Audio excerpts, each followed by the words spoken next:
On a été invité par Moto Guzzi au Dakota du Sud, au cœur de l'Amérique, pour essayer le Flying Fortress MGX 21. Et c'est une moto, vous le voyez, c'est une moto au look agressif. Quand on est là-dessus, on est vraiment absorbé dans la moto. On est vraiment bien assis. On a un bon guidon devant soi, quand même assez haut, et avec beaucoup de pièces de carbone. On voit, il y en a sur les valises, il y en a ici, il y en a sur le réservoir, il y en a à l'avant. Ça donne une moto qui a vraiment un superbe look.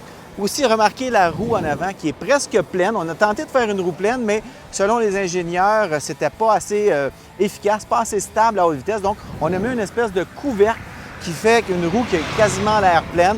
On a aussi les garde-boue qui, eux aussi, sont en carbone. Donc, une moto qui est assez légère, évidemment.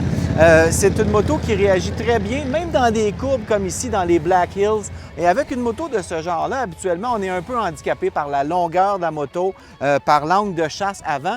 Mais celle-ci a été conçue pour être quand même capable d'attaquer. C'est pas juste un look qu'on lui a donné, c'est vraiment une moto qui est performante.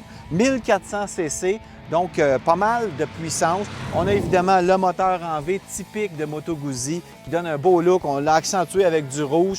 Donc, ça va quand même être une moto assez dispendieuse. On parle d'autour de 23 000 C'est pas donné, mais on a quand même de la performance. On peut aussi ajouter un sac à l'arrière. Il y a toutes sortes d'accessoires que Moto Guzzi fabrique où on peut vraiment personnaliser la moto.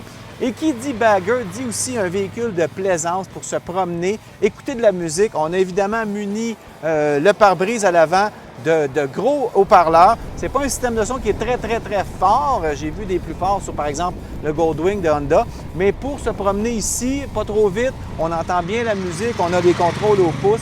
Alors, on a pris une recette qui date un peu, un vieux bagger, et on l'a vraiment modernisé avec des grosses valises à l'arrière, pareil comme un bagger, et un gros pare-brise à l'avant.